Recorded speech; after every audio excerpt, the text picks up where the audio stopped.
하나님 아버지 감사합니다. 우리에게 이 시간 말씀을 듣는 은혜를, 또 예배를 드릴 수 있는 은혜를 주셔서 감사합니다. 우리의 생각에 다른 생각이나 또 하나님 말씀에 집중하지 못하게 하거나 예배에 바로 서지 못하게 하는 모든 생각들을 끊어내게 하시고, 오직 하나님 앞에 온전히 있게 하여 주시고, 주님의 나라가 이 교회 위에, 우리 위에 임할 수 있도록 은혜의 시간 되도록 붙들어 주옵소서. 함께 하실 것을 믿사오며 거룩하신 예수 그리스도 이름으로 기도 올리옵나이다. 아멘. 할렐루야. 네. 사람의 감정은 참 다양합니다. 여러 가지 감정의 요소들이 있고, 수년 전에 유명했던 애니메이션, 또 우리 아이들이 어제 또 봤던 애니메이션이 이 감정에 대한 이 것들의 영화를 보고 왔다는 얘기를 들었습니다. 어쨌든 그런 감정의 요소들이 참 많지만, 그런 한 사람들에 대한 어떤 이 감정적인 평가를 딱 무 자르듯이 평가하기는 참 어렵습니다. 그런데 이런 여러 가지 감정들이 내 삶 가운데 들어가는 것 중에 내 자신을 힘들게 하는 여러 감정들이 있어요. 근데 그것이 아무래도 분노고 화가일 것입니다. 근데 이 화가 나는 요인 중에 하나는 여러 가지 이유가 있겠지만, 그 중에 하나가 바로 질투라고 하는 감정입니다. 이 질투는 사실 우리가 생각할 때 별거 아니다 라고 생각할 수 있어요. 왜냐하면 그 이유들이 별거 아닌 경우들이 참 많기 때문이죠. 하지만 의외로 이 질투라고 하는 감정 때문에 내 마음이 어려워지고 힘들어지는 경우들이 굉장히 많다라는 것입니다. 게다가 이 질투는 어떤 감정을 또 동반하게 되냐면 섭섭함이라고 하는 감정과 동반하게 됩니다. 그러니까 즉 질투가 나거나 여러 가지 화가 날 때 이 섭섭함이라고 하는 감정이 복받쳐서 올라오게 돼요. 아니, 저 사람에게는 저렇게 해주는데 왜 나한테는 왜 이럴까라고 하는 생각으로 질투도 하고 섭섭한 마음이 든다라는 것이죠. 이런 섭섭함을 다른 사람에게라도 말하면 다른 사람들은 꼭 이렇게 말합니다. 아니, 왜 별거 아닌 거 갖고 그렇게 화가 나? 아니, 별거 아닌데 이렇게 섭섭해? 야, 이건 이런 거 가지고 질투해? 라고 가볍게 말을 할 때가 훨씬 더 많습니다. 하지만 당사자인 입장에선 너무나 크고 어려운 감정이 바로 이 섭섭함이고 질투라고 하는 감정이죠. 왜 섭섭함이라는 감정이 어려울까요? 그것은 공평이라고 하는 단어와 연결되어 있기 때문이에요. 다른 사람과 비교했을 때 왜 나한테만 이런 일이 벌어질까? 왜 나한테만 이런 일이 있는 거지? 라고 생각한다라는 겁니다. 그리고 공평이라고 하는 잣대를 들이밀기 때문에 이 섭섭함은 더 커질 수밖에 없는 것이죠. 별거 아니라고 말하지만 공평하지 않기 때문에 섭섭하다라고 하는 이유를 분명하게 이야기합니다. 때로는 그것이 차별이라고 얘기도 하고 공정하지 못한다고 얘기하기도 한다라는 것이죠. 그럼에도 공평이라는 것과 섭섭하게 만드는 것의 상황들을 보면 단편만 보고 판단할 수는 없습니다. 그리고 인간이 취할 수 있는 공평은 어떻게 보면 어떻습니까? 성도님들 살아오시면서 정말로 공평할 수 있을까요? 우리 정치에서도 공평과 공정을 얘기하지만 완벽한 공평이 있을 수 있을까요? 사실은 공평과 공정이 생각보다 쉬운 편이지만 어려운 단어입니다. 사람은 완벽하게 공정할 수 없습니다. 물론 완벽하게 공정하지 못하기 때문에 섭섭하다라고 하는 감정을 느끼지 말라고 하는 건 아닙니다. 우리가 그건 좀 인지하고 또 인정할 부분이 있다라고 말씀을 드리는 것이죠. 게다가 사람과 사람의 상황이 다 달라요. 여기 앉아있는 분들 모두 다 상황이 다르고 배경이 다르고 습관이 다르고 성품이 다 달라요. 그렇기 때문에 느끼는 감정도 다 다른 것이죠. 오늘 본문에 제대로 섭섭한 사람이 등장합니다. 바로 첫째 아들이죠. 지난주도 말씀드렸지만 이 아들은 늘 아버지의 가업과 아버지의 일들을 열심히 살아갔던 사람입니다. 그리고 아버지의 말씀을 어겼을까요? 안 어겼을까요? 어기지 않고 착실하게 살았던 사람이죠. 자기 멋대로 살지도 않았습니다. 참 건강한 사람이죠. 그런데 오히려 여러분, 문제를 일으키고 또 사고를 치는 사람들은 이 섭섭한 사람 감정을 잘 느끼지 않지만 그래도 섭섭함을 느낄 수 있겠지만, 그런데 더 이 문제가 이 섭섭함을 느끼는 경우는 평범하게 살아가고 큰 문제를 일으키지 않는 사람들에게 오히려 더 섭섭함이 느껴질 때가 있습니다. 왜냐하면 평범하게 잘 살고 있기 때문이죠. 역시 이 첫째 아들은 그런 부분에서 화가 났습니다. 나는 열심히 잘 살고 있고 아버지 말씀을 잘 지키고 가업을 잘 지키고 나는 저 둘째처럼 사고치지 않고 열심히 살아가고 있는데 왜 나한테는 이런가라고 해서 화가 났던 것이죠. 그래서 28절은 이렇게 시작을 합니다. 우리 함께 화면을 보시고 함께 읽겠습니다. 그가 노하여 들어가고자 하지 아니하거늘 아버지가 나와서 권한대. 자, 첫째 아들이 노했습니다. 화가 났습니다. 왜냐하면 섭섭하거든요. 아니 정말 저 사고치고 허랑방탕하게 살았던 저 둘째는 지금 집안에서 한 번도 들려지지 않았던 풍악 소리, 춤추는 소리, 잔치 소리가 들려있는 게 너무나 당황스러웠어요. 왜냐하면 자기는 아버지 말씀을 잘 지키면서 살아왔는데 이런 일들이 일어나지 않았거든요. 둘째가 집을 나간 이후로는 늘 집이 초상집 같은 분위기였다라는 것입니다. 그런데 어느 날 일하고 오늘도 역시 평범하게 그렇게 아버지 말씀을 잘 지키고 순종해서 돌아오는 길에 집에서 평소에 듣지 못했던 음악 소리가 들리고 노래 소리가 들리고 춤추는 기뻐하는 소리가 들리는 것이죠. 그 이야기를 종이 나와서 설명해 주는데 그 이야기를 듣다가 화가 너무나 많이 났어요. 아니 어떻게 저 둘째 아들을 위해서 혼내지 못할 망정 화를 낼까? 아마 첫째 아들은 그런 마음이었을 거예요. 뭐 이 잔치는 벌이지 않더라도 아니 혼을 내야 되는 거 아닌가? 이런 생각으로 있었을지도 몰라요.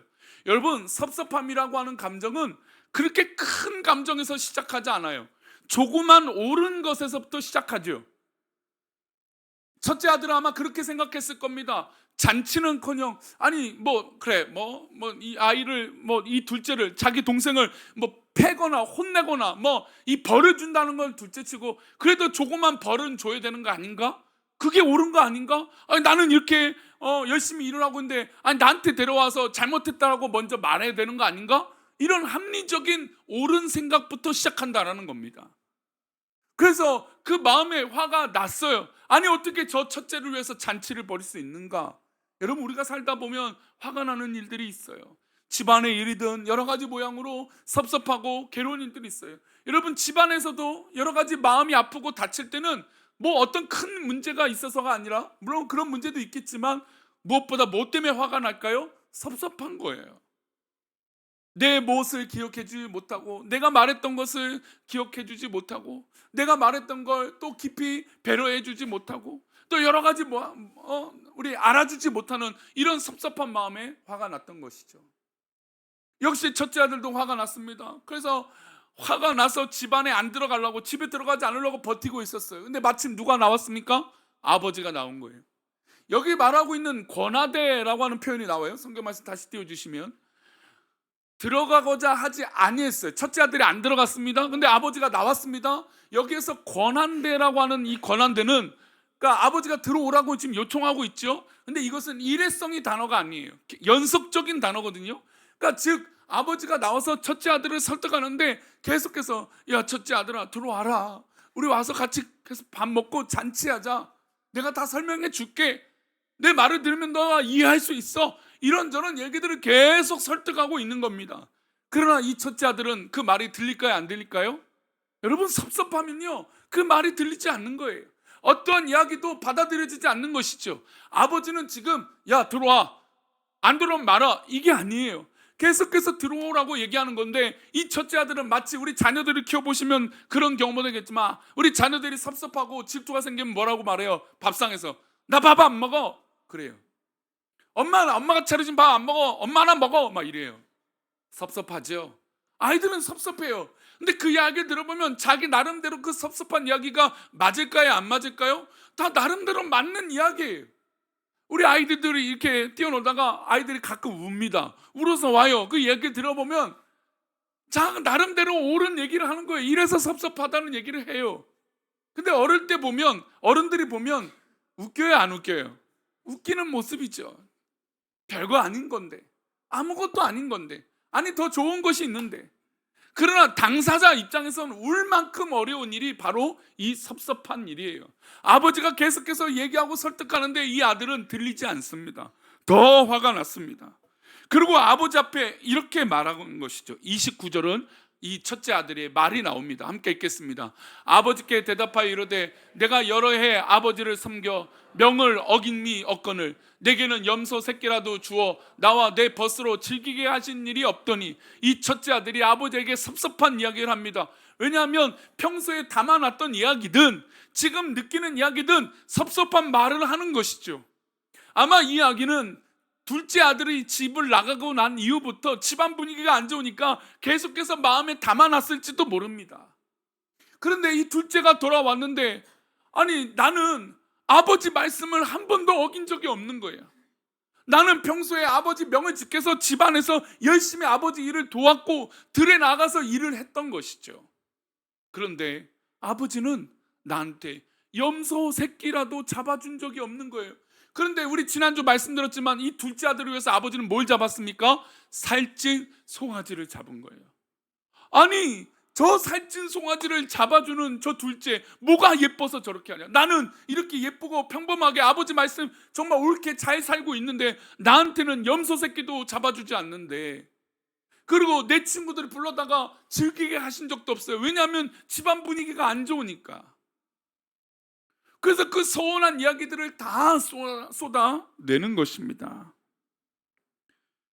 여러분, 이 이야기가 틀림이 있을까요? 없을까요? 틀린 것이 없습니다. 이 아들이 느꼈던 평소의 감정이 물론 뭐 경중을 따진다면 좀 다른 관점이 있을 수 있겠지만, 그러나 지금 이 첫째 아들이 말하는 이야기는 평소에 맞는 이야기입니다. 자기가 옳게 생각하는 이야기들이에요. 여러분, 섭섭하다고 느끼는 건 우리 성도들이 틀린 경우들이 극히 없습니다. 물론 오해하는 경우들은 있어요. 오해하는 것들을 제외한다면 섭섭한 감정 그 누구나 느낄 수도 있어요. 저도 교회 사역하다 어렸을 때 섭섭한 감정을 느꼈어요.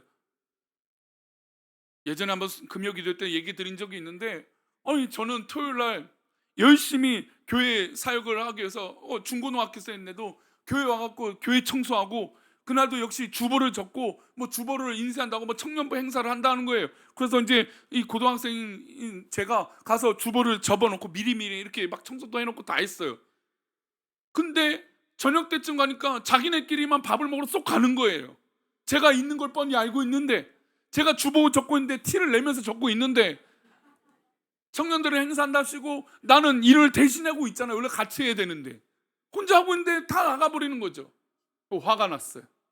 아니 밥 먹으러 가자는 말 안 해도 좋은데 뭐라도 사다 줄 줄 알았는데 아무것도 없었던 거예요. 뭐 먹을까 묻지도 않는 거죠.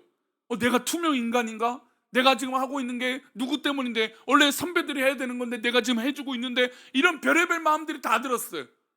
그래서 제가 친했던 선배랑 이런 얘기를 쏟아내면서 화가 났어요. 그래서 그 선배가 하는 얘기가 그랬습니다. 야, 이거 뭐 누구를 위해서 해? 하나님을 위해서 하는 거 아니야? 그거 맞죠? 나도 하나님을 위해서 하는 거 맞죠? 근데 인간적으로 섭섭한 건 섭섭한 거예요. 지금 이 첫째 아들이 얘기하는 섭섭함이 틀림이 없어요. 맞아요. 우리 아이들도 밥상머리에서 나 밥 안 먹어 하는 얘기가 때로는 맞을 때가 있어요. 또 때로는 엄마 아빠도 뜨끔할 때가 있어요. 그래 내가 둘째나 우리 여러 형제를 아이들을 키우는 내가 그래 이 아이를 내가 조금 더 사랑해줬어. 내가 그때 조금 표현을 좀 이 아이 눈치채지 못하게 할 걸. 그 뜨끔될 때가 있어요. 맞는 얘기가 있거든요. 게다가 이 첫째 아들이 이 둘째 아들의 상황에 대해서 고발을 합니다. 아버지한테. 30절 말씀이에요. 함께 읽겠습니다. 30절 시작.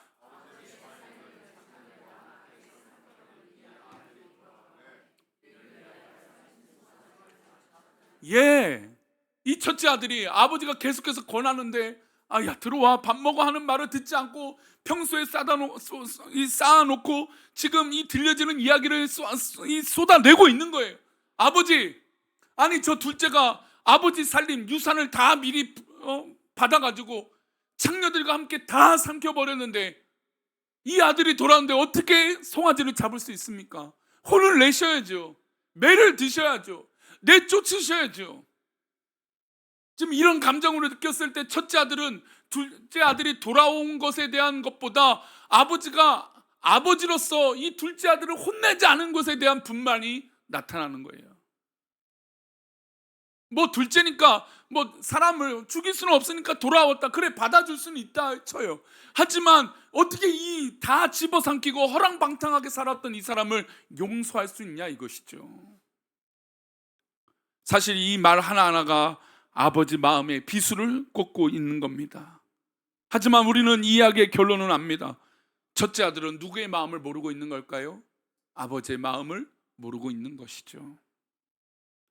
사실 이런 일들은 교회 안에서도 종종 일어납니다. 내가 중직이 되고 또 20년, 30년, 40년 신앙생활을 하는데 이 섭섭한 마음을 어찌하지 못해서 화가 나거나 시험에 드는 경우들이 있다는 것이죠. 저는 사실 제가 함께 사역했던 이 교육자들을 제외하고는 제가 그 중고등학교 때 그런 훈련을 참 많이 했던 것 같아요. 이 섭섭함을 버리는 훈련. 그런데도 이 감정이 참 어렵다라는 걸 지금도 고백할 수밖에 없어요. 우리 교회 이야기는 아닙니다. 다른 교회 이야기인데, 사실 교회에서 있어야 될 토론과 논쟁과 어떤 그런 열띤 어떤 토론은 뭘까요? 예를 들어서 이 과학적인 토론, 신앙적인 과학적인 관이 뭐냐, 뭐 이런 토론, 아니면 어떤 비리나 어떤 이 정치적인 방향이 하나님 말씀 가운데 있느냐, 이거 갖고 토론을 할까요? 아니면 목사님이 설교를 가지고 그 설교의 주제가 우리에게 어떤 영향이 있는지, 또 어떻게 신학적으로 옳은지, 그런 거 갖고 우리가 토론하는 경우들이 있을까요? 없습니다. 아니면 이단이나 사이비적인 이 어떤 문화, 또 교회에서 올바르지 않는 문화 갖고 그런 이 도전을 갖고 하나님, 또 목사님, 이거는 우리 교회에서 있어서는 안 될 것 같습니다, 뭐 이런 갖고 우리가 토론하거나 그런 것을 할까요? 죄송하지만 이런 걸 가지고 우리 교회가 토론하거나 열심히 싸우지 않습니다. 우린 뭐 갖고 싸울까요? 우리 교회 얘기 아니라고 그랬습니다. 어떤 교회가 김장을 가지고 교회가 한번 뒤집혀진 교회 이야기를 들려드리겠습니다. 김장을 하다가 싸움이 시작되기 시작합니다. 뭘 싸우기 시작하냐면 젓갈을 어떤 젓갈을 쓰느냐 마느냐 갖고 싸우기 시작해요. 그리고 깍두기는 크게 썰 거냐 작게 썰 거냐 그러면서 조금 큼직하게, 저도 좀 우리나라 말 중에 제일 어려운 말이 적당하게라는, 적당하게. 근데 적당하게 쓰고 있는데 옆에 있는 분이 야 이거 어떻게 애들이 씹어 먹을 수 있냐고 좀 작게 썰라고. 그랬더니 어떤 옆에 분이 작게 썰면 뭐 다 뭉개진다고, 양념 안 밴다고. 이제 싸움이 시작됩니다. 그리고 거기다가 설탕을 더 넣느냐 마느냐 갖고 싸우고, 그리고 또 참 제 입이 중요한데, 어제도 느꼈지만 담임 목사님이 이게 맛있다고 그랬다, 이 스타일이 좋다더라. 그래서 목사님을 의견을 또 따르는 분과 자기 소신이 옳은 대로 행하는 분과 또 충돌이 일으키기 시작합니다.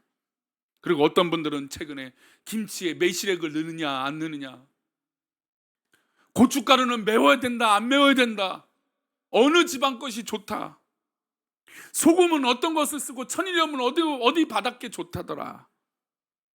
그래서 이런 논쟁이 막 싸움이 나는 거예요. 계속해서 불편한 신경전이 있죠. 그러니까 교회에서 봉사하다 보면 가끔 막 팽팽한 신경전이 있을 때가 있어요. 그래서 누가 말 한마디 잘못하면 폭발하기 직전, 뭐 그런 직전까지 갔어요. 근데 이것을 지켜보던 옆에 있던 부목사님이 싸움을 말리고자 했어요. 그래서 중재안을 내놓습니다. 중재안 뭐라고 내놓냐면 그냥 김치 사서 드시죠. 이렇게 싸울 바에는 우리 김치 사서 드시죠. 여기까지 했으면 괜찮았어. 그런데 이 양반이 끝에 뭐라고 말하냐면 요즘 중국산도 좋다고 합니다. 그럴 때는 이제부터 상도들이 화가 난 거예요. 어떻게 목사님이 그런 말을 하고 중국산이고 우리 수고를 이렇게 하느냐. 그래서 더 큰 화가 나서, 그래서 그 부목사님이 했던 말이 기억이 나요. 이렇게 자기가 여러 가지 봉사와 헌신해봤지만 이렇게 큰 십자가를 져본 적이 없더라.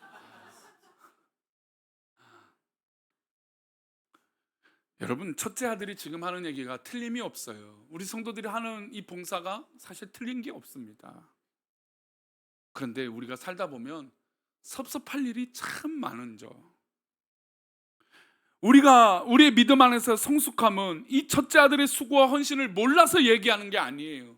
이 첫째 아들은 분명히 수고하고 헌신했습니다. 이걸 모르는 것이 아니에요. 우리 성도들이 중직을 하고 열심히 섬기는 게 몰라서 그런 일들을 하는 게 아닙니다. 그렇게 되어지는 게 아니에요. 그런데 중요한 건 우리의 감정보다 하나님의 더 큰 뜻이 있다는 걸 우리가 믿어야 된다는 거예요. 성경을 보면 얼마나 질투가 무서운 일들이 많습니까? 여러분, 사울은요, 또 가인은 어떤 사람입니까? 가인은 첫 예배를 드렸던 사람입니다. 우리 창세기 4장 3절을 보겠습니다. 함께 읽겠습니다. 세월이 지난 후에 가인은 땅의 소산으로 제물을 삼아 여호와께 드렸고. 자, 보세요. 얼마나 훌륭합니까? 예배를 드린다는 거예요. 여러분, 예배가 나쁜 겁니까? 예배가 좋은 거죠. 우리 봉사가 나쁜 겁니까? 봉사가 좋은 거죠. 좋은 거 합니다. 좋은 행동을 해요. 그런데 우리가 잘 알다시피 가인은 이미 예배를 준비하는 자세와 마음의 준비부터 문제가 있었던 겁니다. 그래서 하나님께서 이 예배를 받지 않으셨어요. 그러면 이 예배를 받지 않았으면 내가 뭔가 예배할 때 준비가 부족했구나라고 깨달아야 되는데 어떤 마음이 듭니까? 질투하는 마음과 섭섭한 마음이 든 거예요.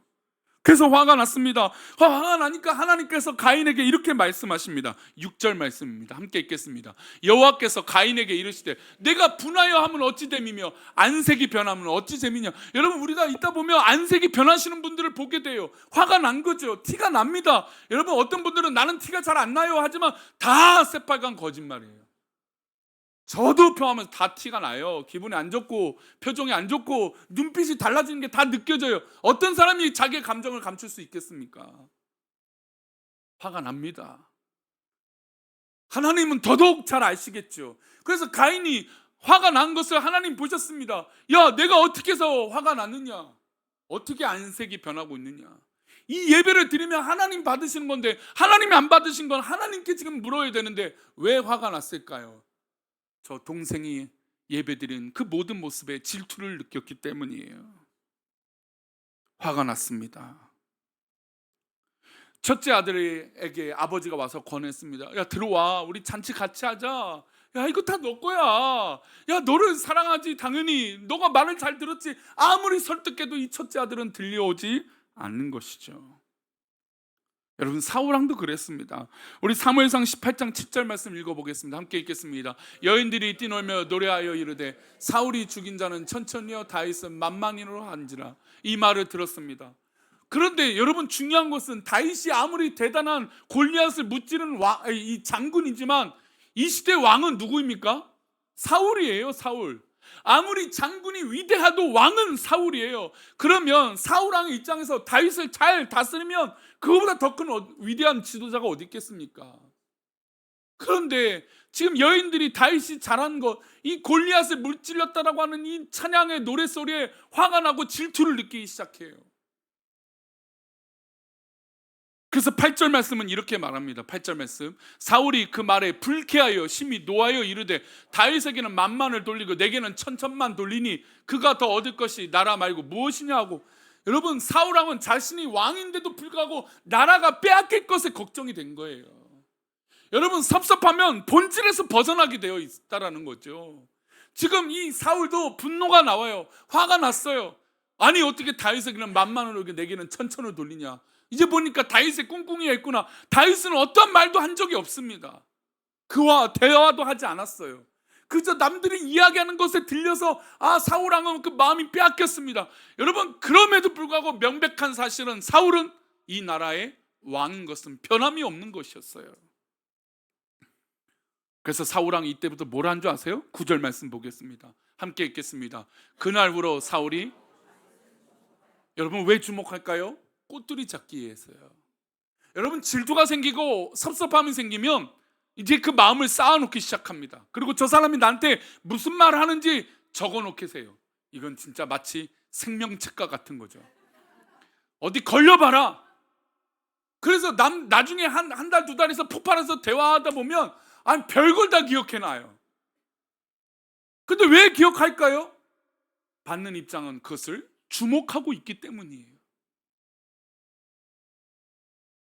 여러분, 섭섭하고 이 질투라고 하는 이 본질에서 벗어나는 감정들이 결국 내 마음에 계속해서 상처와 어려움을 쌓아놓게 된다는 겁니다.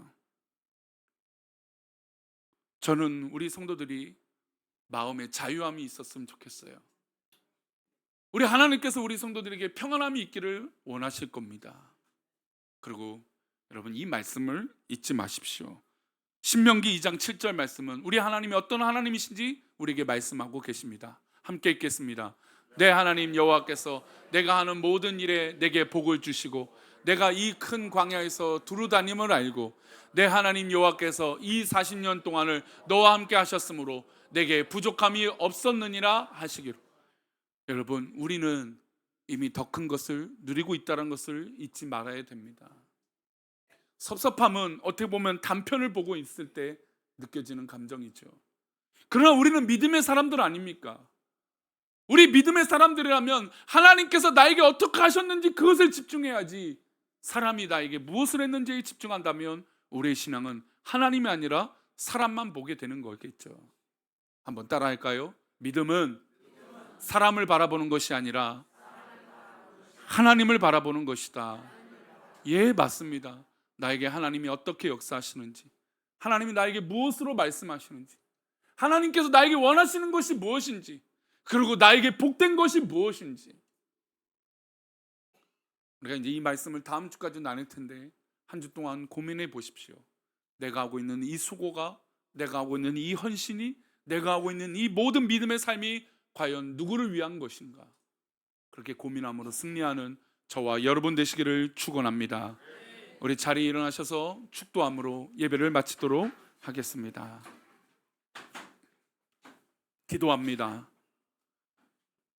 이제는 우리 주 예수 그리스도의 은혜와 아버지 하나님의 크신 사랑과 성령님의 감화감동 위로 교통하심이 오늘 말씀을 듣고 혹이나 섭섭한 마음과 억울한 마음과 나에게 아픔 상처가 있거든 하나님이 나오셔서 위로하여 주시고 말씀하여 주시는 이 놀라운 은혜를 잊지 않게 하여 주시고, 또한 회복되게 하여 주시고, 그 상처가 치료받게 하여 주시고, 그 억울하고 눌려있던 마음이 평안함으로 바뀌어지는 놀라운 그 은혜를 사모하는 우리 믿음의 백성들 머리 위에, 가정과 자녀들과 삶 위에, 모든 기도하는 제목들 하나하나 위에, 또 우리 귀한 성도들이 무엇보다 믿음의 자리에 있고자 하는 모든 믿음의 지경 위에 이제로부터 영원까지 함께 계시기를 간절히 축원합나이다. 아멘.